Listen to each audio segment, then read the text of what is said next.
saudara-saudari, para pelayan yang terkasih, selamat siang berkah dalam. Pertama-tama kita aturkan rasa belasungkawa kepada keluarga besar almarhum Ibu Yuliana Budianti yang hari ini sedang berkabung, terutama keluarga Ibu Katarina Avianita dan Bapak Yus Wibowo, Ibu Lucia Billy Yuhartanti dan Bapak Yohanes Adiwianto, Ibu Veronica Ari Haryanti dan Bapak Didit Aditya Sandra, serta Ibu Margareta Hadianti beserta Bapak Vincenzius Bimo Anom. Hari ini keluarga besar ini sedang berkabung karena bapaknya Bapak Stefanus Suwarno Dwijonagoro dalam usia 69 tahun karena mengalami gerak sabotabis. Berita bapaknya Bapak Stefanus Suwarno Dwijonagoro tidak hanya mengejutkan bagi keluarga kerabat, tetapi juga kita semua, terlebih lembaga pendidikan sekolah di tempat ini. Kenapa?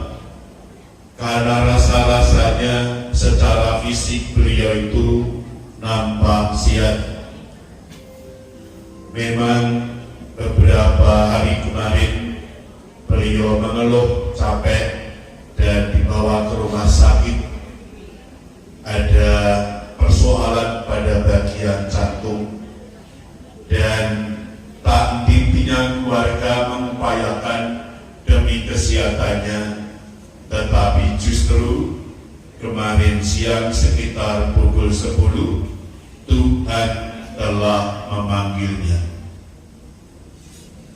Dan tentu hal ini menimbulkan kesedihan tersendiri bagi keluarga ini. Kenapa? Karena harus berpisah dengan orang dekat, orang yang dicintai, orang yang punya visi, orang yang punya mimpi indah tentang pendidikan. Kini beliau telah tiada. Sedih karena kehilangan orang dekat yang dicintai juga pernah dialami oleh Marta dan Maria, seperti kita dengar dalam bacaan Injil tadi. Konteks bacaan di Betania ada keluarga Marta, Maria, dan Lazarus. Ketiga anak muda ini sudah lolo karena kedua orang tua mereka telah wafat ketika mereka masih muda. Dan Lazarus ini seorang lelaki yang diharapkan bisa menjadi pengganti orang tua mereka untuk menjaga adik-adiknya yang masih kecil. Tapi entah kenapa justru Lazarus ini sakit, jiwanya tidak tertolong, ia meninggal dunia. Maka Maria larut dalam kesedihan. Mereka tidak pernah bayangkan harus berpisah dengan orang-orang dekat yang dicintainya. Banyak tetangga datang melayat memberikan penghiburan, termasuk Yesus. Persis ketika mereka sedang memikirkan nasib orang yang meninggal, justru Yesus menyampaikan sabdanya, "Akulah kebangkitan dan hidup. Barang siapa percaya kepadaku, walaupun orang itu telah mati, namun jiwanya akan tetap hidup." Yesus menyampaikan sabda ini persis ketika Marta Maria sedang memikirkan nasib orang yang meninggal itu sebenarnya seperti apa? Untuk memberi inspirasi penentuan bagi Marta Maria, sekaligus Yesus menyampaikan 3 hal. Yang pertama, Yesus mau menyatakan bahwa hidup ini adalah anugerah Tuhan yang diberikan kepada manusia supaya diterima, disyukuri, dikembangkan, sehingga hidup ini menjadi berkah, bermakna bagi banyak orang. Karena Tuhanlah yang memberi anugerah hidup dan manusia tidak menerima, maka kalau Tuhan yang memberi hidup mengambilnya kembali, manusia tidak berdaya di hadapan Allah, hanya bisa berserah diri. Karena hidup atau mati adalah milik Tuhan.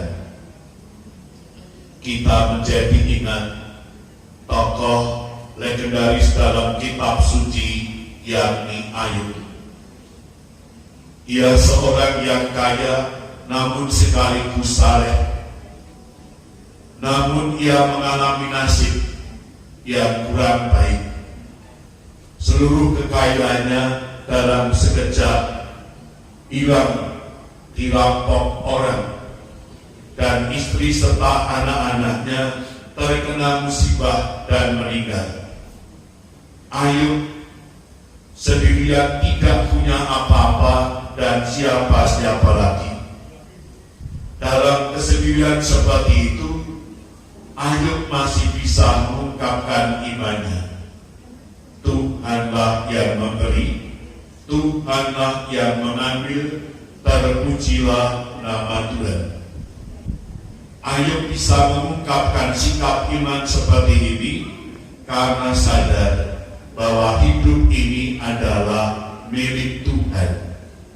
Jika Tuhan yang memberi, mengambilnya kembali, manusia hanya bisa pasrah.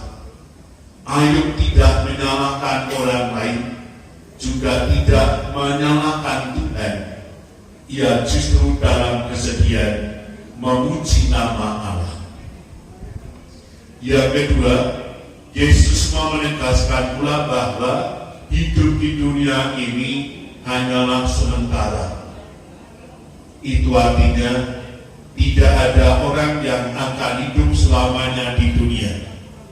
Karena sifatnya sementara, maka walaupun usianya 90 tahun atau bahkan 100 tahun, di mata Tuhan itu adalah kategori sementara. Wong Jawa ngandhaki urip iku mung pindho wong kang mampir ngombe. Tegese mampir ngombe iku mung sedilo lan bakal nerusake lagune. Karena hidup di dunianya sementara, maka para tokoh agama mengingatkan, mari hidup yang sementara itu kita bangun dengan hal-hal yang baik, yang benar dan suci, sesuai tuntunan keyakinan iman agama kita masing-masing, supaya apa? Supaya suatu-waktu Tuhan memanggil kita semua dalam keadaan pantas. Yang ketiga, Yesus juga menegaskan bahwa kematian itu bukan akhir, namun menjadi awal hidup yang baru.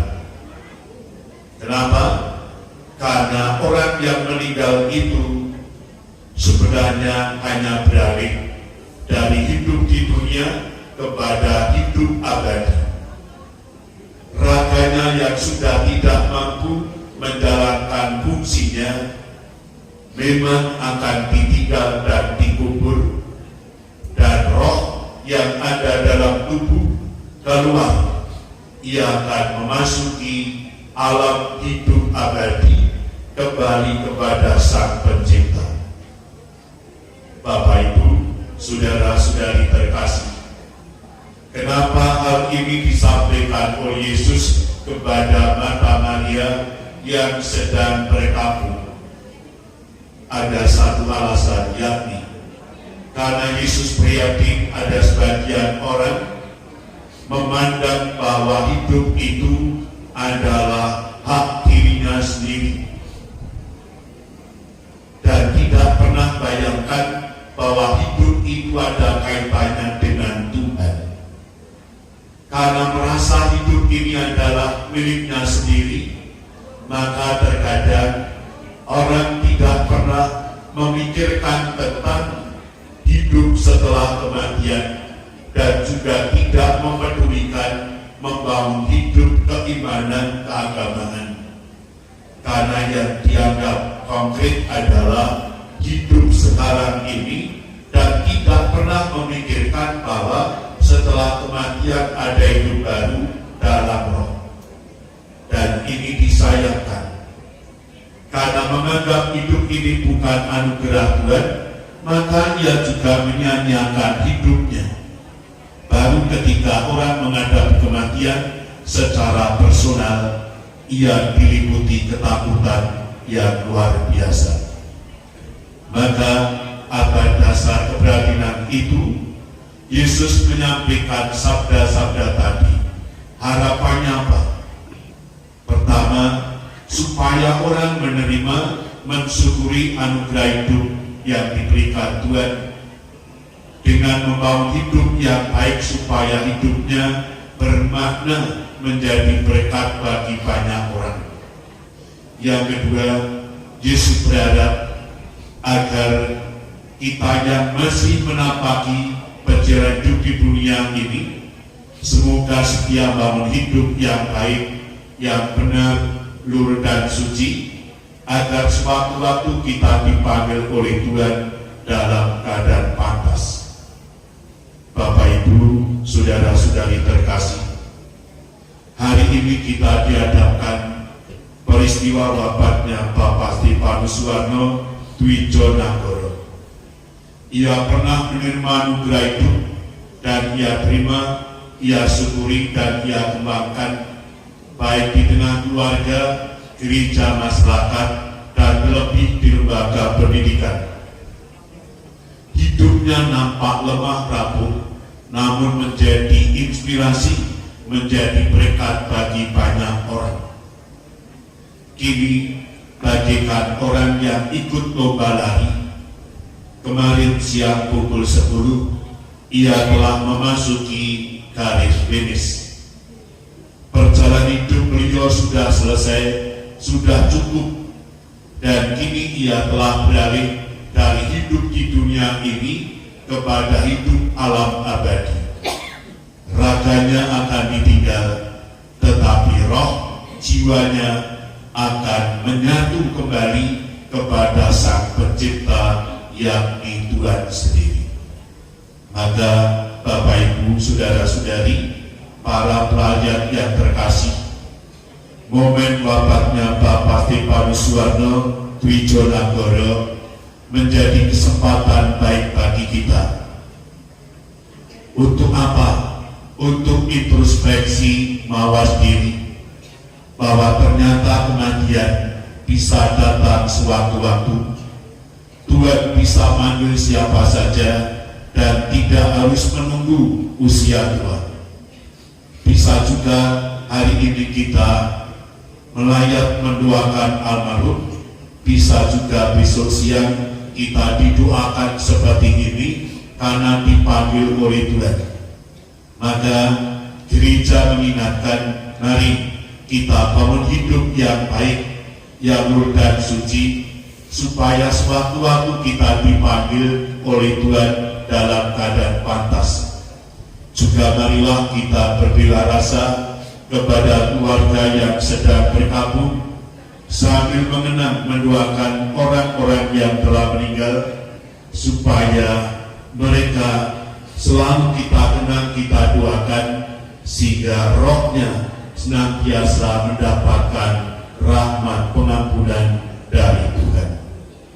Maka berpang dari bacaan ini dan peristiwa wafatnya Bapak Suwarno Dwijonegoro, ada satu dua hal yang bisa kita renungkan siang ini adalah pertama, Apakah pernah kita juga kehilangan orang-orang dekat yang kita cintai karena kini telah dipanggil oleh Tuhan? Yang kedua, kepada mereka yang telah dipanggil Tuhan, apakah kita masih sering mengenang, menyebut namanya, dan mendoakannya? Ataukah kini kita sudah mulai melupakannya? Dan terakhir, bagaimana agar kita yang masih menapaki perjalanan hidup dunia ini berusaha membangun hidup yang baik, yang suci, supaya sewaktu-waktu kita dipanggil dalam keadaan pantas. Oleh karena itu, mari bersama keluarga besar almarhum Ibu Yuliana Budianti kita hantar, kita doakan almarhum Bapak Stefanus Suwarno Dwijonagoro, semoga ia beristirahat dengan tenang damai di surga, dan sanak keluarga yang ditinggalkan diberi kekuatan, ketabahan, dan penghiburan. Kemuliaan kepada Bapa dan Putra dan Roh Kudus. Kita lanjutkan penyucian jenazah almarhum Bapak Stefanus Suwarno Dwijonagoro.